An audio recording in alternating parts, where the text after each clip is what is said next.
Dahil sa natumbang kandila, bahay sa Kalasyaw, Pangasinan, tinupok ng apoy. Nakaalerto si Claire Lacanilaw.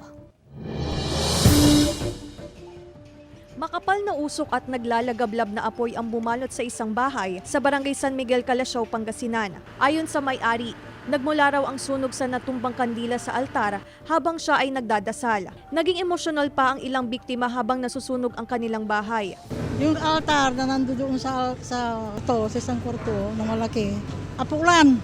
Ayon sa BFP, gawa sa light materials ang bahay, kaya madaling natupok ng apoy. Wala namang naitalang nasawi sa sunog na umabot sa unang alarma. Halos walang naisalba ang mga biktima. Mabuti na lamang at mabilis na apula ang apoy na padala lamang ang pagitan sa kalapit na paaralan. Isa nga sa aming tinitignan na dahilan ay yung naiwang o sinindihang kandila ng may-ari. So, inibitahan namin yung may-ari ng bahay na pumunta sa estasyon para magbigay ng salaysay patungkol doon sa nasunog na bahay po. Patuloy ang investigasyon ng otoridad sa kabuuang danyos. Sa ating kababayan, mag-ingat pa din tayo sa sunog dahil kahit na tag-ulan na ay meron pa rin pwede pa rin pong makaroon ng sunog sa ating mga kabahayan.